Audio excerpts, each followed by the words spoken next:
We are live with another week of Turn Up Bear Down. These are our favorite weeks of Turn Up Bear Down because on these weeks we get Packer fan 31. We let him in here to make fun of us, to tell us how bad our team is, and yeah, because it's a great rivalry, the best rivalry in the NFL. Others might disagree, but there's been almost 900 games played between the two. I'm probably way off on that. That's not right, I don't think. I'll have to fact check that. But how are you guys doing? Doing well. Doing great, Thanks for man. having me. And the Bears haven't played yet this week, so I'm doing all right. I mean, we did fire our offensive coordinator, so Shane Waldron's out and Thomas Brown is in. Thomas Brown was Bryce Young's offensive coordinator last year for a little bit of the season, and hung around. He didn't necessarily do the best there either, and that's why he made it to the Bears. But I saw some funny stats. The Bears fired their offensive coordinator, I think it was it 2 times? Well, their offensive coordinator has been fired 3 times in 14 months or something because Getsy was fired, then hired, then fired. Waldron was fired, then hired, then fired. So however you want to make that work, that is what has been going on. So and there's only been 208 meetings between the Bears and Packers. I was way off on that. So, and you know the irony in that is most Packer fans, I would say, probably have been frustrated more with the defensive coordinators than their offensive coordinators in this past decade. Is that fair to say, Packer fan 31? Yeah, and special teams coordinators. And, if your special teams coordinator is the talk of the town, it's not going well at times. So it's because they always have a good offense. The Bears almost always have a good defense. And everything else is just kind of up in the air. So, yeah, you would think we would try to steal someone else's structure and format. Maybe. We did that, though. We tried it. We took Getsy. Yeah. You did all right for us. Yeah. We had Aaron Rodgers, too. So did Nathaniel Hackett. And yeah. It's too bad we couldn't get for either of them. Compensatory pick for either one of those guys. That'd have been great. Yeah, absolutely. Honestly, like I'm in a bad place as a Bears fan right now. Like I've thought about just boycotting games, just not watching them because I was watching that game against the Patriots last week and I was just so disappointed. And I don't know, the worst team, arguably one of the worst teams in the league, and we had looked good and we just looked like the worst I've ever seen. It might have been the worst Bears game I've ever watched. 3 points in an NFL game is insane. Yeah. So. Yeah, I don't know. You'd like to be a fly on the wall to see what the preparation was, and then, again, you can't make excuses. But the line was awful. You had backups in there, and then the game plan didn't seem to fit that. So, Bears fans want more, and they deserve more. So, hopefully, maybe we got something. Maybe a glimmer of hope that maybe the offense, or really more so the offense, then Caleb Williams can kind of blossom a little bit more. That should be the target more so than Bears win. Should be, can Caleb Williams blossom in the second half of the year? That's going to be hard and challenging and the toughest of his career, or really at any point in his career through college or whatever. So hopefully it's building steel through steel, right? So we shall see. Yeah, I'm just a little concerned because the regression talk does feel real. When he was flashing, he was playing well. We scored 24, 35, or 24, 36, 35. And then it just feels like everything got shut down. He came back in the fourth quarter of the Washington game, but then you know what happened. Our season ended on a Hail Mary. And it just feels like ever since it's just been a bust. There's nothing's going right. The defense is giving up 50-yard touchdown runs that are essentially like a Hail Mary. And last week was just an absolute abomination of a football game. There was nothing going right. It just looked terrible, playing bad against a bad team. I think somebody even said, "Do the Bears practice?" Because some of the stuff that they run, it looks so bad that it almost feels like they don't practice. And none of these elite wide receivers, maybe elite's too big of a word, but I think DJ Moore's up there with elite. Keenan Allen's a solid starter in the league for many years, and Odunze's look good at times. Cole Kmet's a top tight end potentially, but none of them ever get the ball, and it's just so confusing. It doesn't make any sense, and so they got rid of Waldron, and hopefully Thomas Brown will get this together. But as I'm sitting there watching the Bears just completely fall apart, I'm thinking, there's always next week. And then I realize, we're playing the Packers. We haven't beat them in, 6 years, you said, 2018. And I'm just thinking, well, we're going to lose that one anyway. So 4-6 out of 4-2 going to the bye. It's just so disappointing. And the Packers are coming off a bye, so they probably did a good job with preparing themselves for this game and, things you would do because the Bears off a bye loss to the Commanders and the offense was non-existent. I don't get it. So Yeah, well, I mean, like I said, I mean, we just got to take it 1 week at a time, and I don't care as much about what the offense does. I just kind of care that Caleb's able to just be in a better position to showcase what he can do and take the baby steps to get where we need to in the years coming. You know, we talked about it doesn't matter if we make the playoffs this year. I mean, it does a little bit, but just more about his progression. That was the focus all year. It's got to be so. But the problem is you got Eberflus who's coaching for his own job, and then now we're talking about trying to chase wins. Which again, you want to win in the NFL, you want to be a winner, but it's almost like we have to use this year as just straight development, whether that comes at the price of Matt Eberflus or not. So. Yep. All right, let's get into some players to watch. And Chris, feel free to jump in wherever. But the guys I've listed, Jordan Love, starting quarterback for the Packers. He had a great year last year. Second half of the season, he was excellent. He's been pretty good this year. I know there's been some criticism of him throwing a few too many interceptions, but still the team's 6-3 and getting it done. Josh Jacobs, the way the Bears have been defending the run, he's going to have a big game in this game. And then I put Wicks as a wide receiver, but all of those young wide receivers are pretty solid for the Packers. And so we'll look for those guys to make a play. I didn't really change much from last week. I really feel like it's Caleb Williams. He's got to make plays. DJ Moore needs to be, 7, 8 catches, 10 targets a game, whatever. Just throw it his way. Let him do something.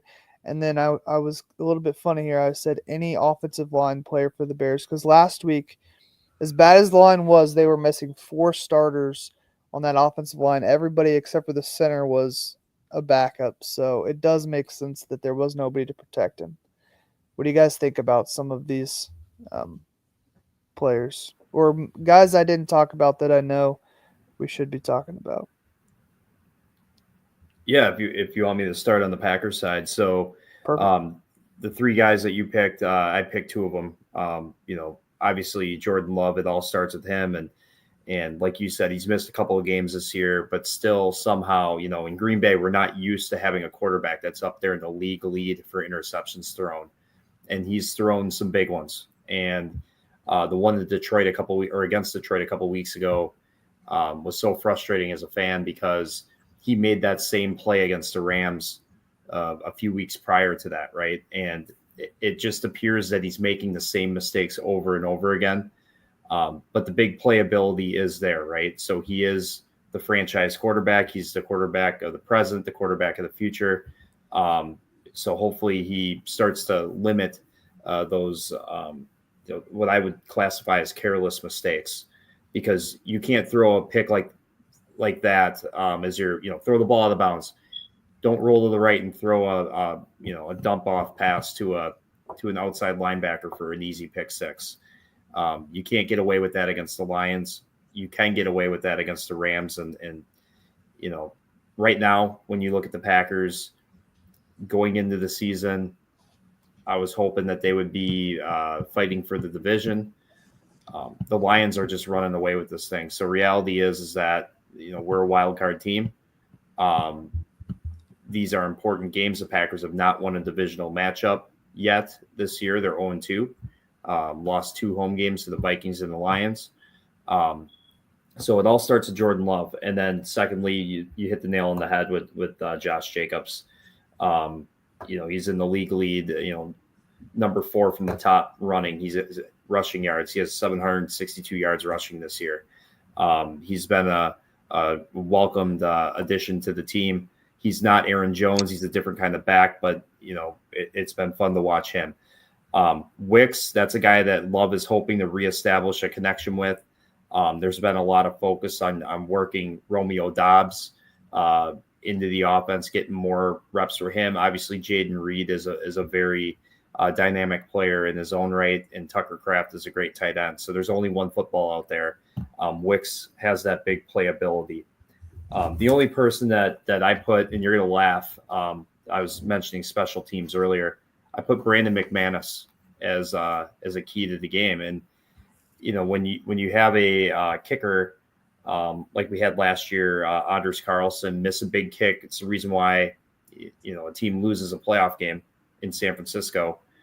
You bring in another kicker who didn't work out, and you find Brandon McManus off the street, and he does, basically kicks 2 game winners in his first 2 games. And so the fact that we have a kicker that can make field goals and have some reliability, it's a big deal to the Packer fans, and hopefully it doesn't come down to him this Sunday, I'm hoping, but if it does, I'm feeling a little better with him kicking the ball instead of Narveson or Carlson. Yeah, I mean, I don't disagree with that. Just speaking on the Bears side before I get to the Packers side. Honestly, I think what we might see a transition to is maybe more of a complementary. I think it's going to be important that we run the ball better than we have. We have ran it well, throughout the weeks, 3 through 7. And if you look at in the past, all the Packers and Bears games, what the script really has been throughout those games is that our offense hasn't done enough and our defense is on the field for 80% of the game. And Packers will sustain long drives, make long plays, and just make enough plays to keep us out of reach. So, again, if Thomas Brown can somehow draw up some awesome run schemes, and whatever his run scheme is and his playbook is, if he can kind of switch it up from what the norms are as far as Waldron and Getsy and all the rest of the JV coordinators that we've had in the last couple of years, I really feel like, if you're able to run, and then that really opens up the play action game where guys are open, they're easier reads. Hopefully you got a little bit more time because those guys are biting on the run fake, make the game a little bit easier. So it's all going to come down because, again, if we don't have, you just said we don't have the line to be able to hold up. Our receivers, even though they are good, aren't exactly great at separation and getting separation from the defensive backs. So, I mean, really, you're going to have to establish something in order to create more separation. On the Packers side, I would much rather Jordan Love beat us than Josh Jacobs just pound us into the ground by the 3rd or 4th quarter. As Chris alluded to, again, Jordan Love has got a little Brett Favre in him, right? He's got a little bit of all due respect to Brett, great quarterback, guy will take chances. And so that's something Aaron didn't do. Aaron was very good about, not taking those risky throws. And, in a game where maybe an extra possession or two could maybe either keep us in the game or keep us there or whatever, you like to think maybe if you try to let Jordan Love beat you instead of, not only the ground but Love, that complement of both, hopefully you have a better chance with the defense that we have, even though, again, we got some guys out on the deep, which all teams have, guys out at this point, week 11, but, our defense definitely looks a lot different than it did week 1. So, I would say, again, they got a great receiving core. I would say their receiving core probably the most underrated in the NFL, the Packers. It doesn't get the national attention that it deserves. But again,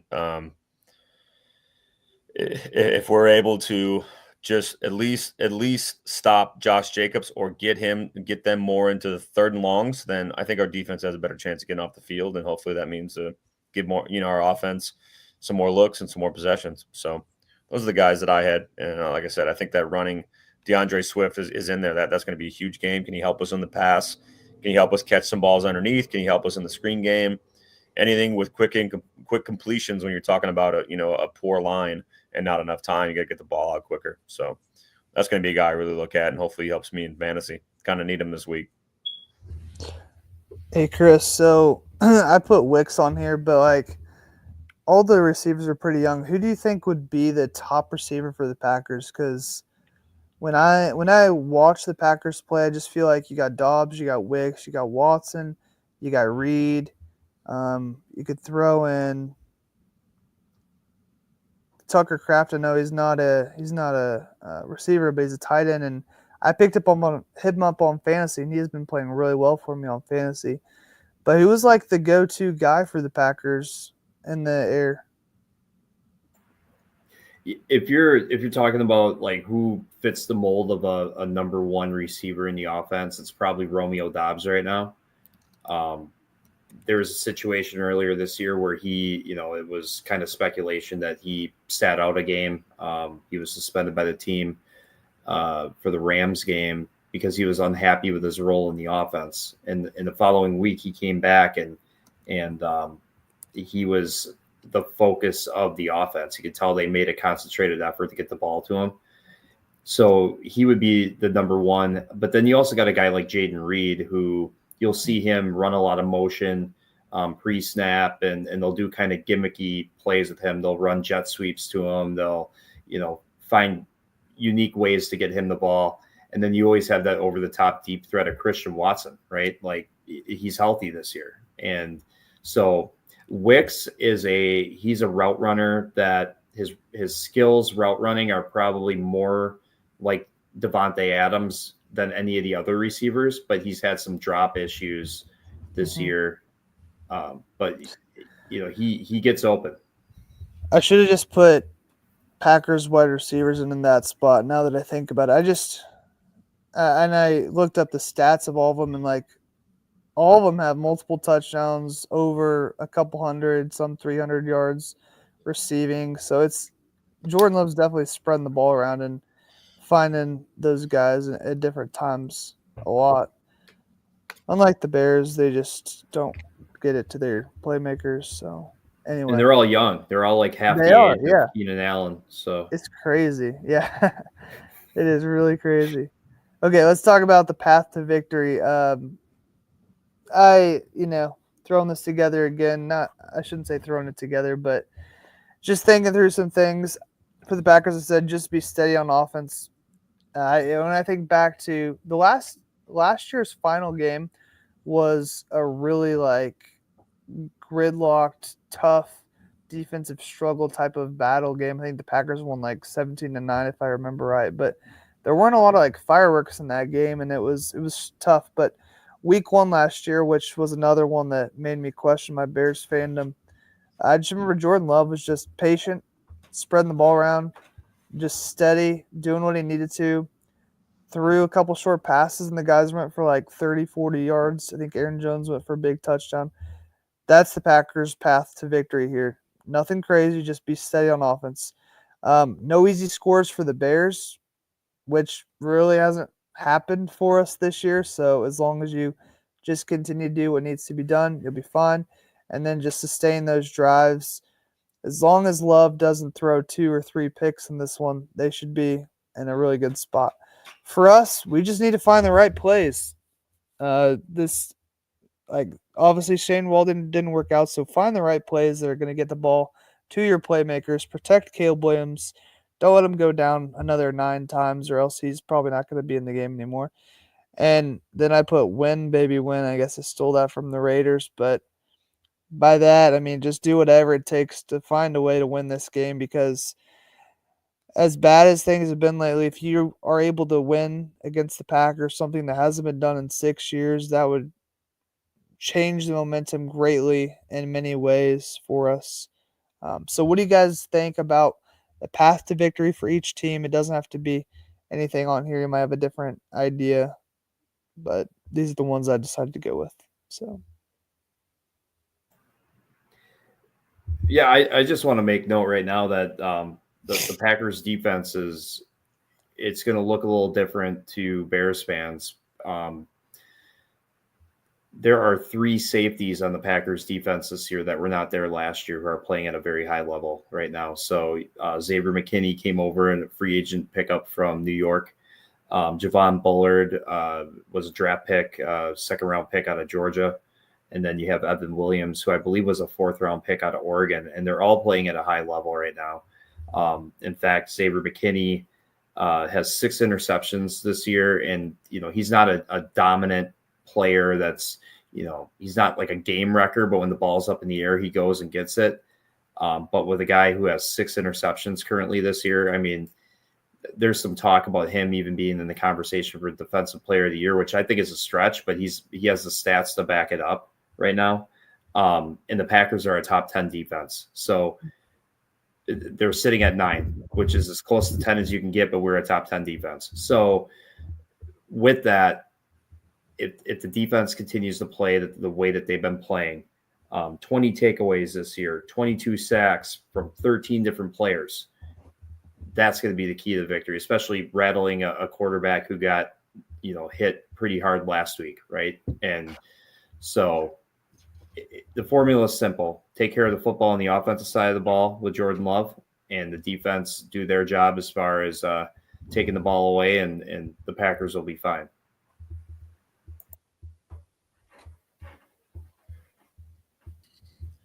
Really, the only thing I'm going to mention again is I know winning. By the way, I mean, is Jerry Jones now the new Al Davis? That's my question in the chat. But I would I would also say, with it'd be obviously it's great to win. The Bears would then kind of be in a position where, like, all right, well, maybe we got some win in our sails. We can compete with a team like the Packers. Packers right now are on a different trajectory than we are. They're a playoff bound team in year in and year out, and even again, because our games haven't really been that close, in the last 5-6 years, I think just playing a competitive game down the stretch, kind of like the Commanders game, whether it's ugly or it's sexy, I think bears value. I think it bears fruit. So whether it shows this year or into next year, I just think, again, if you want this to be an organization that is in a position where Green Bay is or these other organizations are, you have to get the momentum rolling. You got to get the ball rolling on the hill a little bit. And if that's not with the win, well, at least then it's a division opponent who's had your number for the last decade, and you play them down to the wire. So I would just say, again, just trying to play a full 60-minute football game of competitive, rivalry football, black and blue division. So I think that's maybe as important as a win, is just kind of be in the consideration of possibly winning a game, when the fourth quarter comes around. Absolutely. I just came across a stat, and you guys probably know this all too well, but it just stands out. The Bears have allowed 38 sacks this year, and the Packers have only allowed 12. But yet Jordan Love is the one walking around with an injured knee. His groin hurts, but he's not on the injury report this week. So he's doing fine for now. But wow, that's crazy. That is nuts to think about. It's also crazy that Malik Willis won 2 games, right? Was it just 2? He won the Colt game, and then the big comeback that won the game against the Jags. Did he beat the Titans also? Yeah, in Nashville. Yeah, he beat the Titans also. So there's 3 games right there for a 6-3 team that probably surprised some people that he was able to win those. So yeah, it was a great coaching job. The Colts game was just run after run, and then the following week they really just played off the run and came out and Malik threw the ball, and he did a great job. but that's not. You can't do that every single game. There's a reason why you have like a Jordan Love as a quarterback, right? And but yeah, again, the Packers are 6-3. A big reason is Malik Willis being able to step in and help win those 3 games. And the Bears backup Tyson Bagent, people apparently want him to start. So I heard that was rumors though. Hey, also real quickly, what I heard too on that is I read an article today that apparently for the last 2 years, and this has the feeling of Aaron Cromer a little bit, where apparently Bagent's dad has been leaking information to like journalists, and I guess a journalist kind of tripped up and said something like he talked to Bagent's dad and had some comments, but didn't directly share what he said. And then his next tweet was about something that happened in the Bears locker room. So, you know, again, that would just throw gasoline on this shit.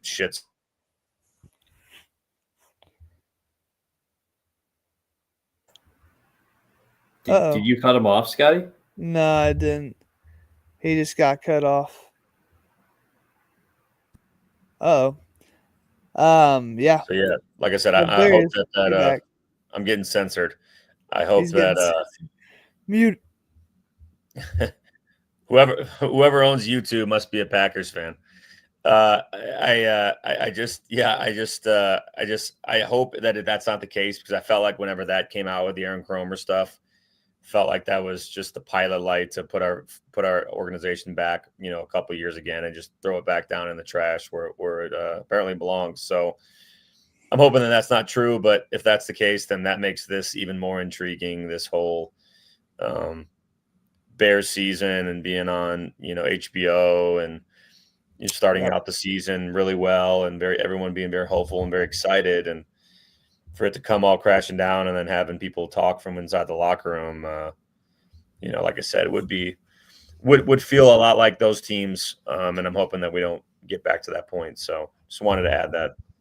For sure. And what doesn't make a lot of sense is they kind of had the storm. They went 1-2 in those first 3 games, and then they course corrected and won 3 games. They weren't against great teams, I know that, but still they won those games. Had a bye week to prepare for the Commanders, and then really, the defense played perfect until the Hail Mary. The offense was awful. The next week was bad, and last week was worse. And so what clears up all that? Oh, the Packers coming into Soldier Field where they've won 5 straight. Doesn't bode well. But you know what? Let's give the people some props. You guys think over, under 2.5 touchdowns for Jordan Love in this one? Under. Under. I think he had 3 the first game last year and maybe 1 week 17 or 18 now, right? There's 18 weeks because everybody gets a bye. The Packers defense gets 4.5 sacks, over, under. Ooh, I would say probably over on that one, just because of how the line's been playing. I worry, but I feel like as an offensive coordinator, like where does your philosophy have to start? It has to start and end with Caleb Williams and keeping him safe and making things easy. So we'd like to hope that there's a little bit of adjustment. And let's also be honest, and you guys can probably speak to this about maybe your first interview or your first job or your first time kind of getting the big leagues in your own career.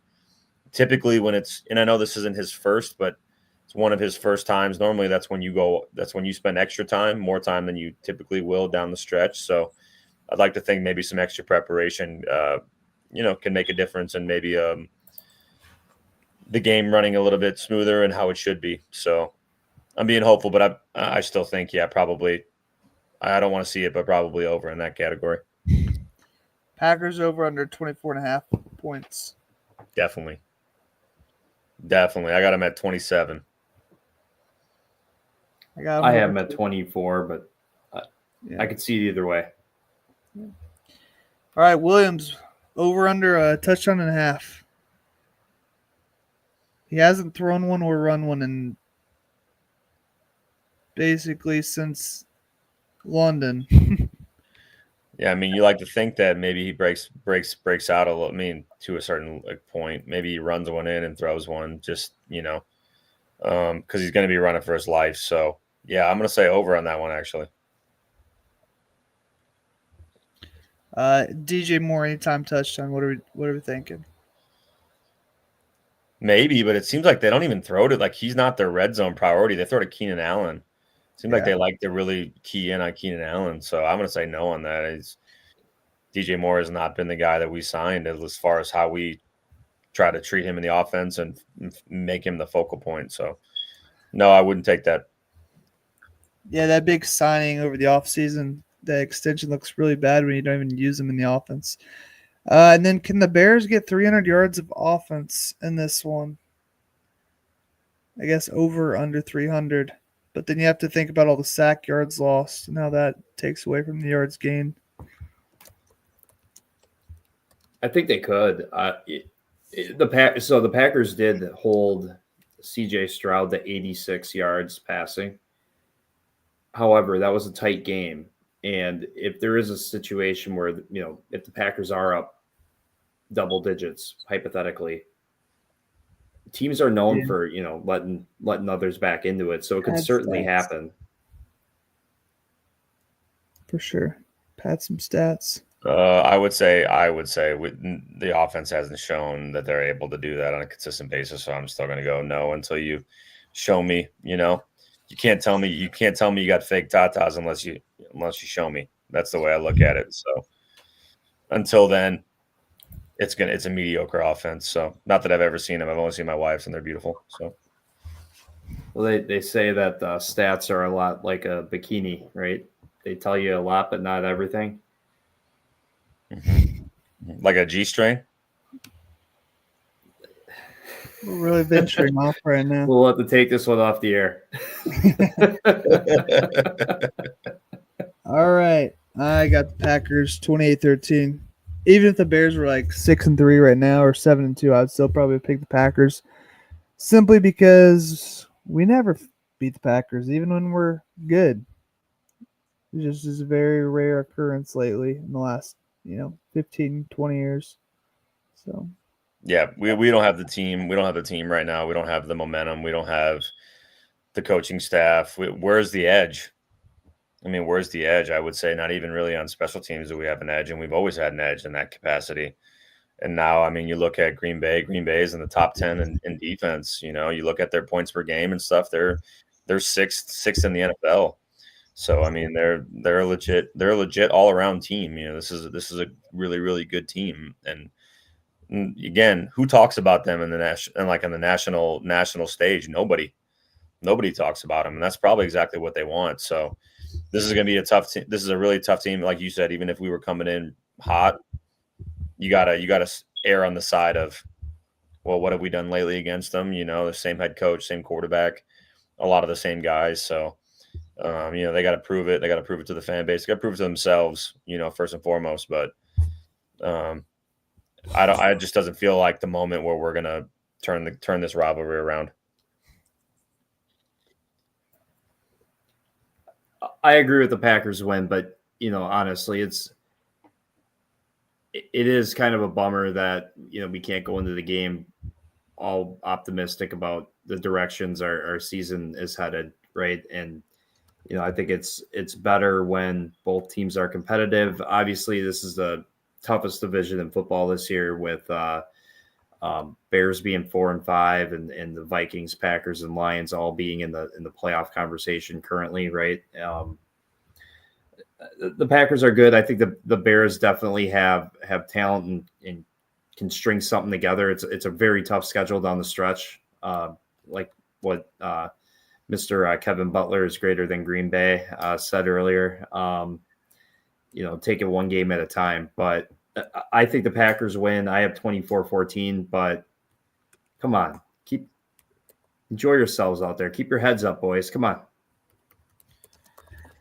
Yeah, we just did everything right to set ourselves up well, and we were 4-2, and now it's just the sky is not just falling, but it is falling. And at some point, you feel like, what did we do wrong other than choose to be a fan of this team? Because why can't we one time in our lives have a quarterback that is successful? But at the same time, he's a rookie quarterback and he's figuring it out. And most of these quarterbacks that start right away, they don't have the same type of situation.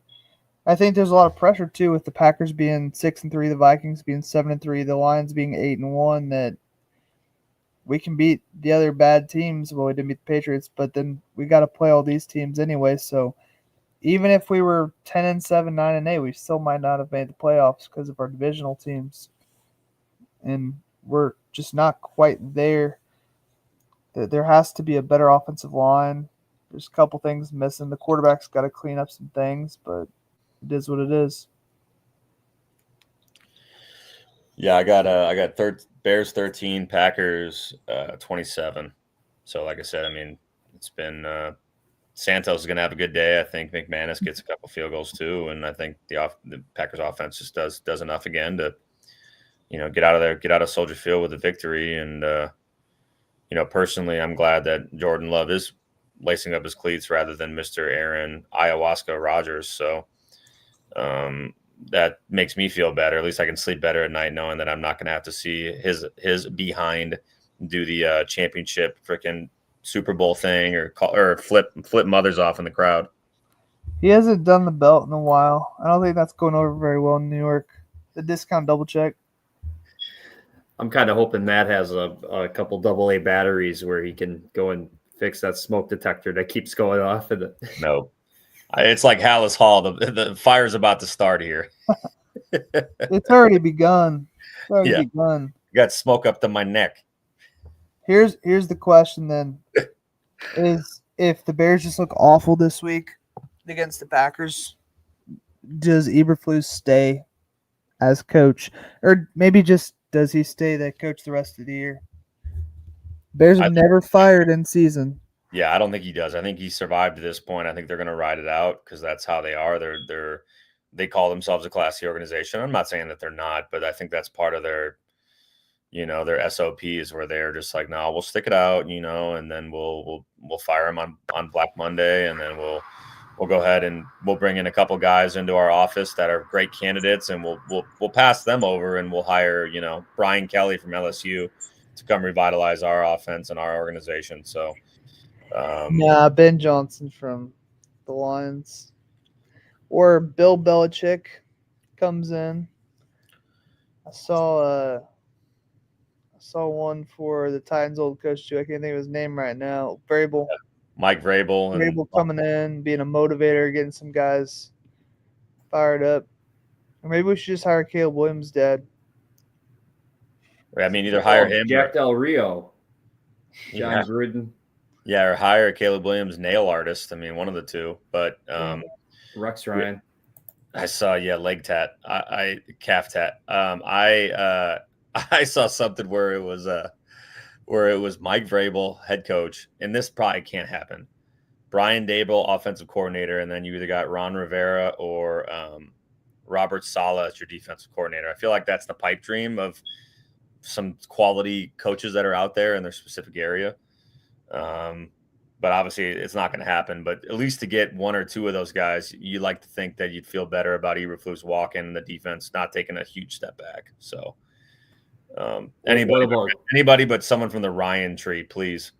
What about Coach Klein from the Waterboy?